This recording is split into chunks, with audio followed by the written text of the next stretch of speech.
served on the U.S. Commission for Civil Rights, named one of the 500 most influential Muslims in the world. So I would like you all, with me together, to welcome Mr. Khaled Beydoun, giving his talk Beyond the Lives.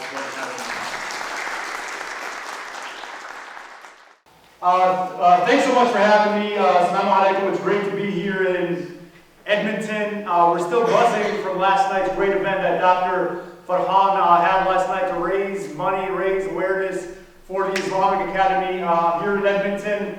And it's great to be here all with you today to discuss, obviously, a very timely matter, what's going on with this crisis, what's going on with this siege, what's going on with this genocide right now in real time in Gaza. So I want to situate my talk, and I'll be frank with you guys, right? Since the beginning of this genocide, I haven't written a single speech.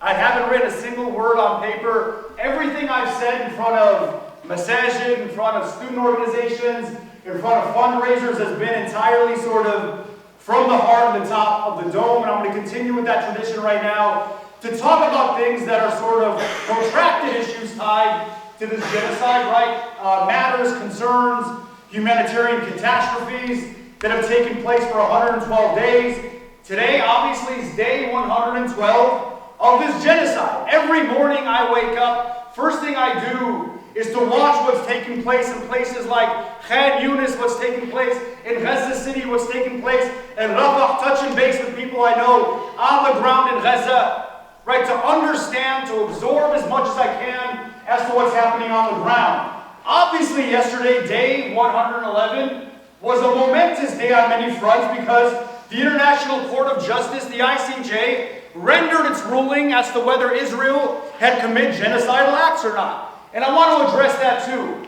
What I also want to address is the fact that this genocide is by no means nothing new, nothing novel. It is not a new occurrence in terms of the mass persecution of the indigenous people of Palestine, whether in Gaza or in the West Bank. So when we think about, I'm a law professor and I pace around and teaching my law school class, so I don't want to scare you guys and I approach you and, waltz around the room.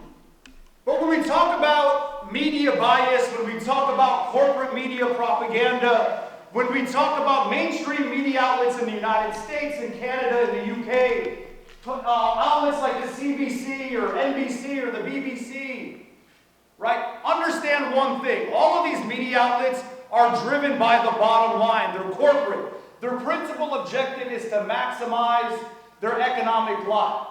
And in this country, economic lot is aligned with the geopolitical interests of the country. So our media is by no means objective. Our media is by no means neutral, specifically on this issue, on Palestine, on Gaza, on the dignity and humanity of the Palestinian people, not neutral. This is the landscape we've had to deal with, not only for years, not only for decades, but for centuries. My hero, every time I speak up, I bring up the name Edward Said. Do you guys know who Edward Said is? Show of hands. What's his most famous book? Orientalism. Give me a summary of what Orientalism is. So basically it's the West, right? The West, Western gatekeepers, governments, politicians, elected officials, but also the media.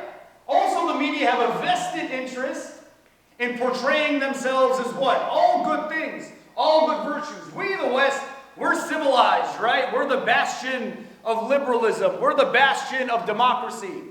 We export democracy to all these backwards, savage, uncivilized lands. And the media peddles this idea. You guys remember roughly a year and a half ago in Ukraine, right? CNN is reporting, a journalist is being interviewed in the heart of Kiev. What's going on in Kiev? They ask him.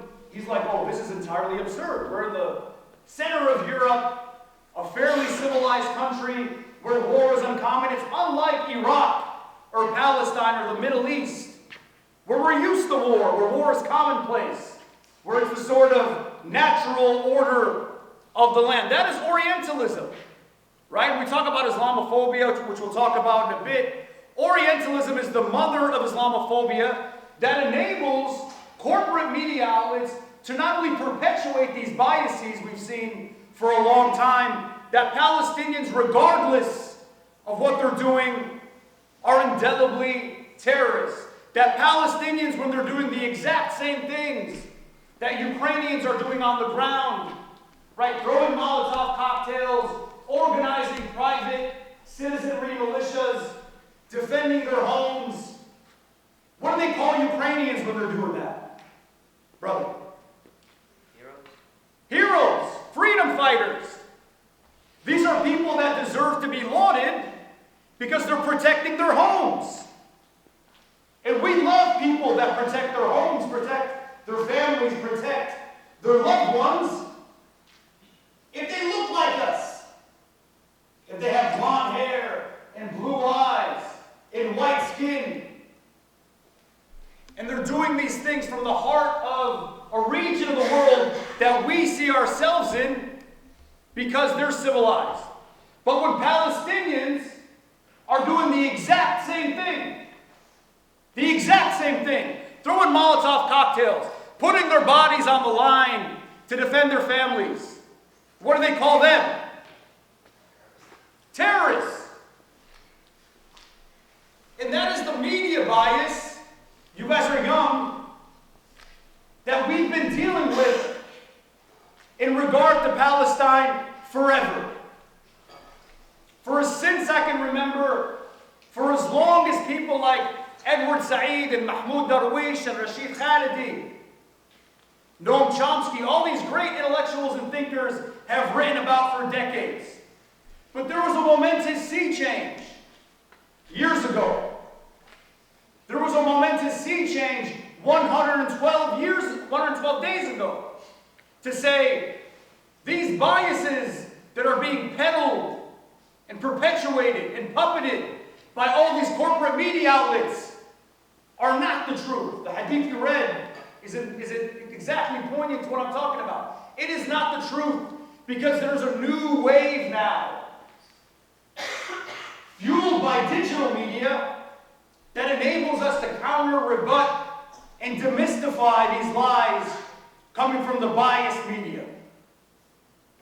Right? I want to talk about that. I want to talk about the power of social media. I'm a law professor, right? That's what I do for a living. That's what I've dedicated myself to be, writing books and academic articles that nobody reads, sadly. Right? Nobody reads my academic articles, but I realized years ago when I saw my friend Sean King on Twitter that people read tweets, that people read Facebook posts, that people read Instagram posts. And if I'm going to be an educator that is not only confined in these elite spaces within these four walls that only reach kids who can afford to go to prominent schools, I don't want to be that kind of educator. I'm not from these elite spaces. I'm from Detroit. I'm from a single parent household. I wanted to speak to people who are being directly victimized by these laws. Speak to people that are being directly impacted by genocide. That is the kind of educator I wanted to be. So I jumped on that social media wave and used it as a platform to educate. And let me tell you, these last 112 days have been brutal. Sean and I were talking about this yesterday. For the first month and a half of this genocide, I didn't sleep. My wife looked at me like I was crazy. Why are you on the phone all day long? Who are you talking to on the opposite side of the world? How do you have the stomach to look at these videos of kids dismembered, bludgeoned, with their blood spread across these schools that have been bombed? Right? I mean, these images of chopped heads, of babies and the charred skin, of fathers, of wailing mothers holding babies wrapped in white sheets, fathers digging in the soil of their front yard, looking for children they'll never find. I mean, these are images that are forever part of me. They're scarred in me. They're forever etched in my head. All of our heads. We've all seen these images online. But it's one thing to see them, and it's another thing to experience them. So I sat back on one of those days where I couldn't function because of everything that I'd absorbed, right? Everything that I'd seen online. And I could check myself to say, if you ain't strong enough to see these images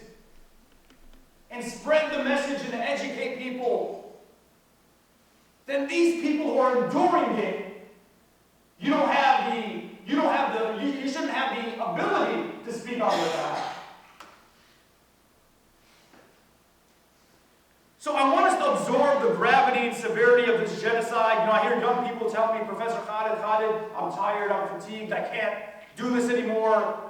We can't stop. Because let me tell you, the good news is, there's been a revolution. I've been active on Palestine since the day I was born. I was born into war. I grew up in Lebanon during that war. My father lost his businesses, Allah yarhamu, because Israeli jets destroyed them. I remember the sound of Israeli jets flying over our building in Lebanon. The same sound, the same jets that are flying over Gaza right now. I remember going into specific parts of the south and seeing Israeli flags planted in the soil not far from where my grandmother was buried. Like I said last night, this genocide, this war, is deeply personal to me.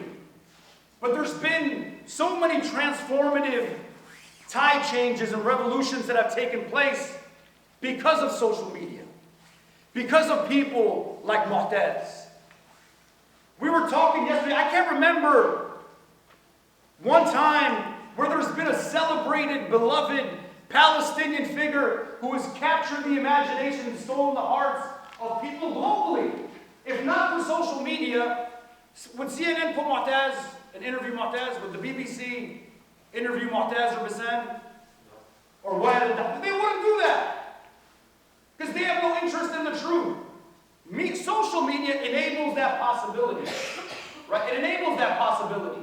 So people saw the resilience, the strength, even more than that. They saw the humanity of Palestinian people. That they were ordinary, regular people who loved to hang out with their friends and have pet cats, and they loved to sing, and they loved to go to the beach. These people humanized the Palestinian experience and the narrative by just being themselves in a way that was foreclosed by the corporate media, but was enabled by social media. There's a revolution that's taking place because of people like Sean King. And I said this last night and I'll say it again.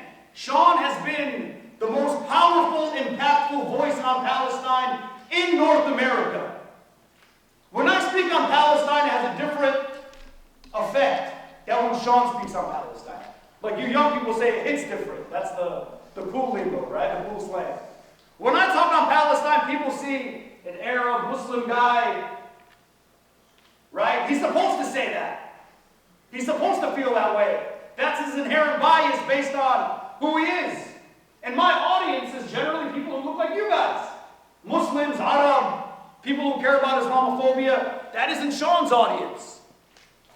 Sean's audience are black folk, white folk, Latino folk, on a global scale.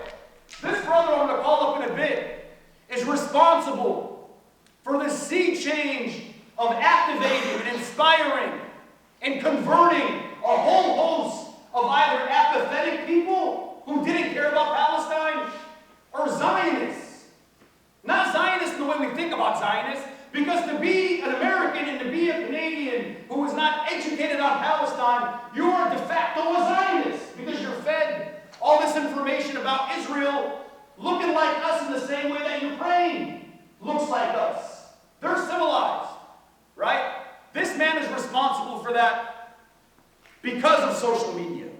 So the bad news is we've had to have an inhuman appetite for seeing the degree and the scale of human tragedy of people that look like us and believe like us at a time where it should never happen.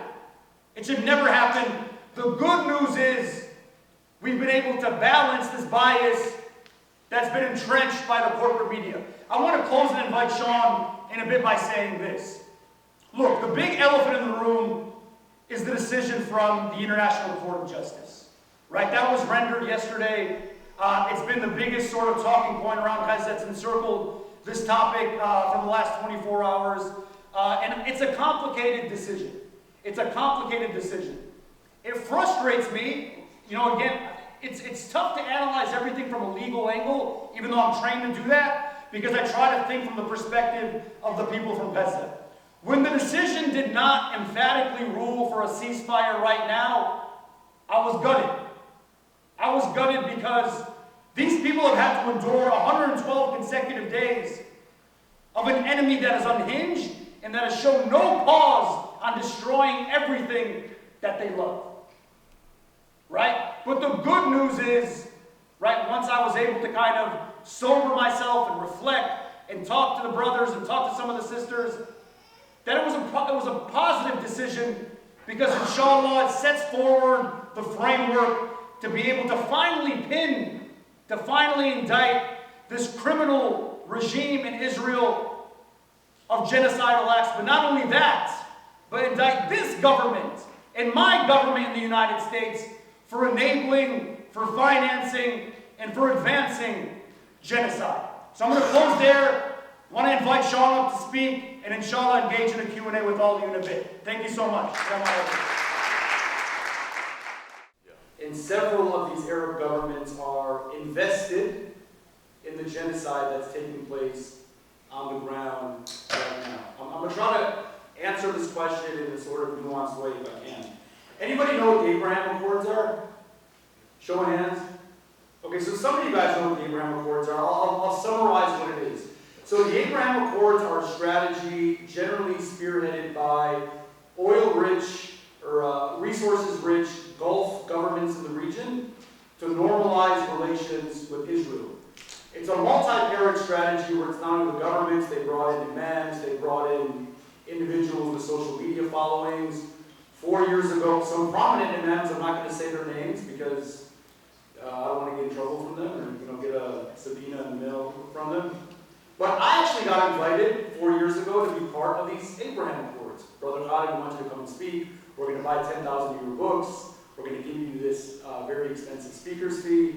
Alhamdulillah, I'm not that smart, but I was smart enough to realize what was going on. So the Abraham Accords are basically spearheaded by the UAE, Bahrain, Morocco's involved, the Sudanese government was involved, Saudi Arabia has been waveringly involved, basically to normalize political and economic relations with the state of Israel because they saw it in their economic interests to basically entrench the Israeli state as it stands.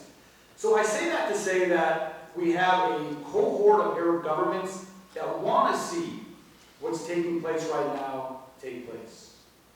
There are another series of Arab governments, I'm half Egyptian, like Egypt, basically, which is in the pocket of the United States, in the pocket of Saudi Arabia. And we see some of the ugly things they've done at the border in Rafah, right? And there are other Arab governments that are essentially unable, because of economic resources, because of lack of political might, to do anything. Now, there are some Arab governments like Yemen, shout out Yemen, right? Our brothers and sisters in Yemen, who have really rose up to the challenge, right? And Sean got in trouble for this, he can speak on it if he wants, on social media. And I think I was the first person to talk about it on social media because I had a lot of Yemeni friends in Detroit. And a lot of them knew what was going on before it took place. My friend Hamza would text me and say, Khaled, at 3 p.m. something's going to happen. I'm like, yeah, Habibi, I don't want these kind of texts. I don't want these kind of problems. I'm not sure who's watching my phone. But look, what Yemen has done really needs to be commended because what they essentially are economic sanctions. They haven't killed a single person. All they've said is, very staunchly and consistently, right, that we want this genocide to end, and we, in Yemen, you guys may know, is the poorest country in the region. They just endured a civil war. They just endured 9 years of being pummeled by Saudi Arabia. They didn't kill a single person. They just said any Israeli-linked ship is not going to travel through the Red Sea and to the port of Eilat, right? Because this is our way to slow the genocide. And they've been very successful. And they've been very successful in doing that. So the short answer, to circle back, is the vast majority, or the majority of Arab governments are essentially Zionist governments. It's the best way to characterize them. There's another cohort of them that are just futile politically and economically. There's a handful of them that are trying to wield as much power as possible to at least slow the genocide.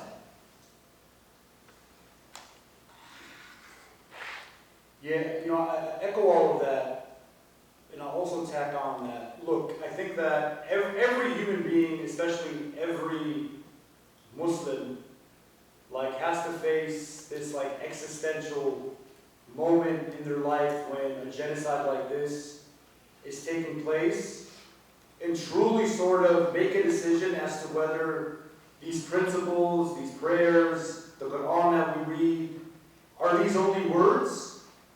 Are these only rituals that we perform on a daily basis? Or do they mean something? Or do they mean something? Because my contention is, they don't mean anything if you choose silence and fear during moments like this.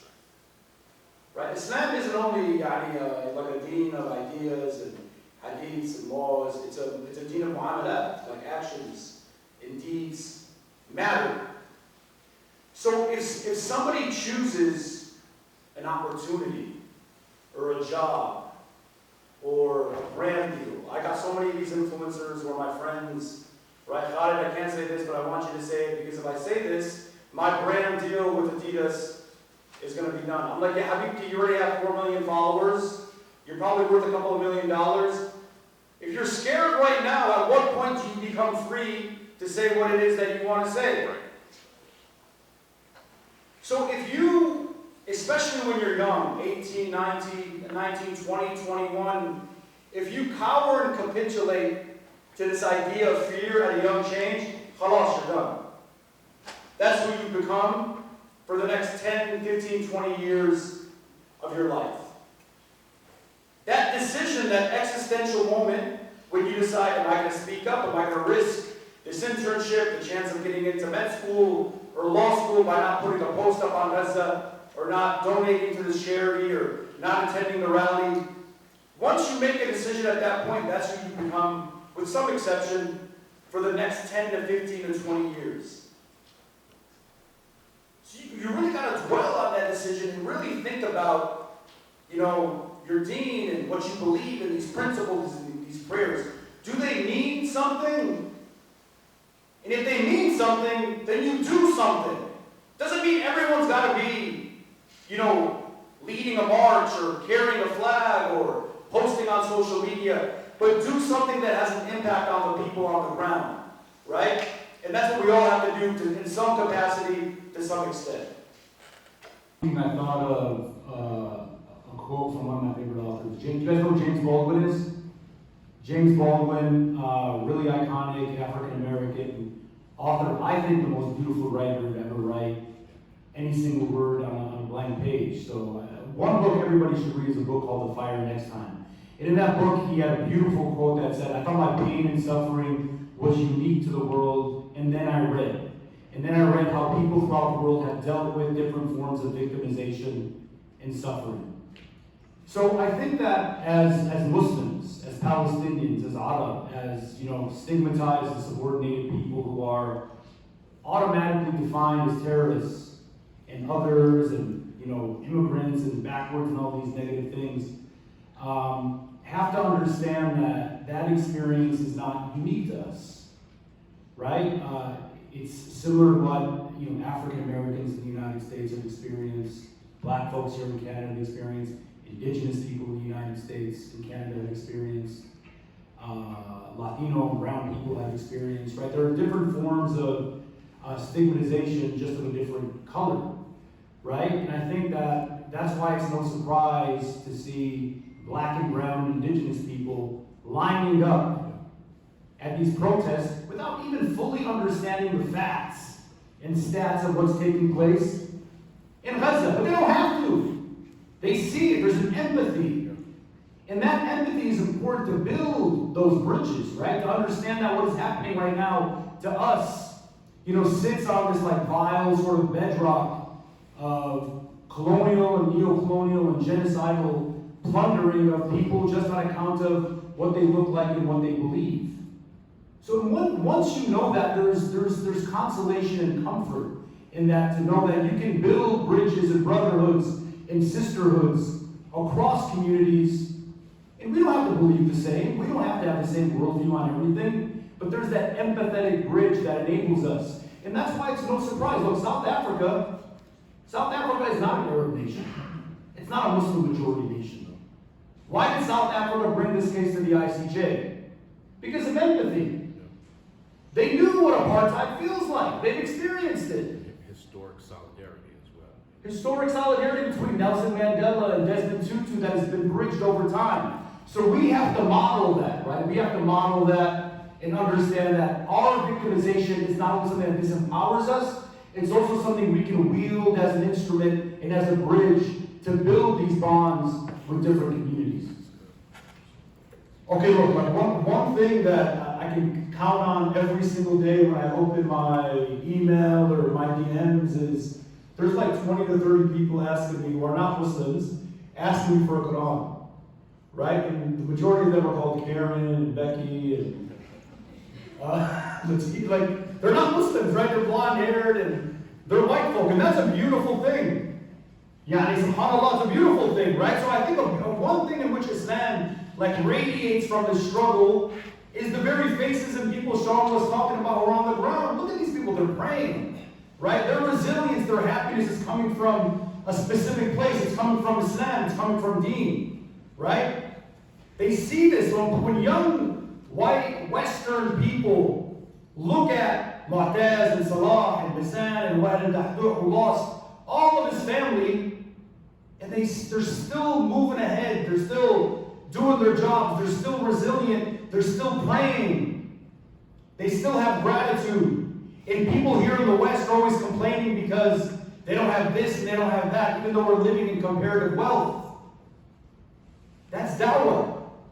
People on the ground right now in Gaza are doing like this emphatic, resounding dawah. So Islam is being transmitted through the resilience of people on the ground in Gaza that is changing the hearts and minds of people here in Canada and the United States to not only demystify these stereotypes that Muslims are terrorists, but to want to be curious about what Islam is.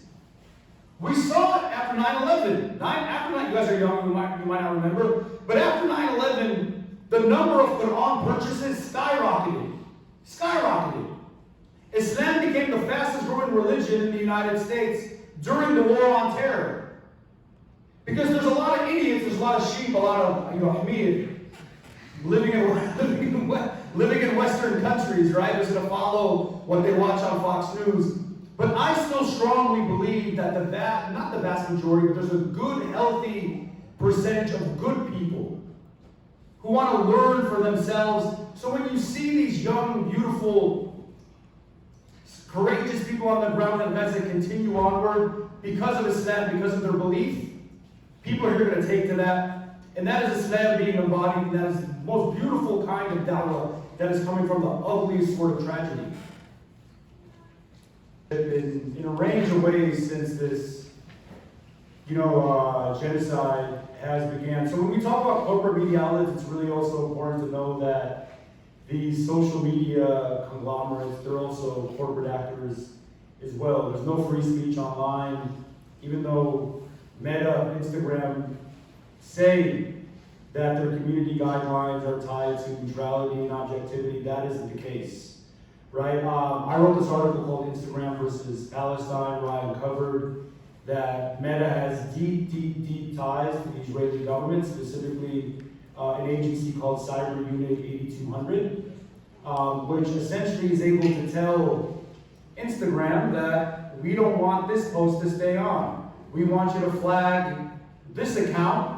We want you to make sure your algorithm is designed in a way that suppresses this kind of speech and amplifies that kind of speech. So since day one, even before, but it was amplified on day one of this genocide, we've had things, and Sean and I would talk offline about, is your Instagram Live disabled? My Instagram Live right now is still disabled. Various features were disabled. I couldn't collaborate with people like Sean for a long time because that feature was disabled. My reach would go overnight from being able to reach something like 2 million people to like a fraction of that in 24 hours. So suppression has been really tough, and it's been like a dragnet that we've been facing since the beginning. One positive sign is, look, amidst the censorship, we've been able to build communities. Did you guys watch the Battle of Algiers? I always talk about this movie, and I feel like the old guy in the room. Watch the Battle of Algiers, right? That movie, which liberated Algeria from French colonization, is an inspirational movie. And it really speaks to what we're talking about today, specifically because during this moment when the Algerian people were fighting for their liberation against the French colonial power, France was Israel. France was the United States at this time. They had all the jets, they had all the tanks, they had all the guns.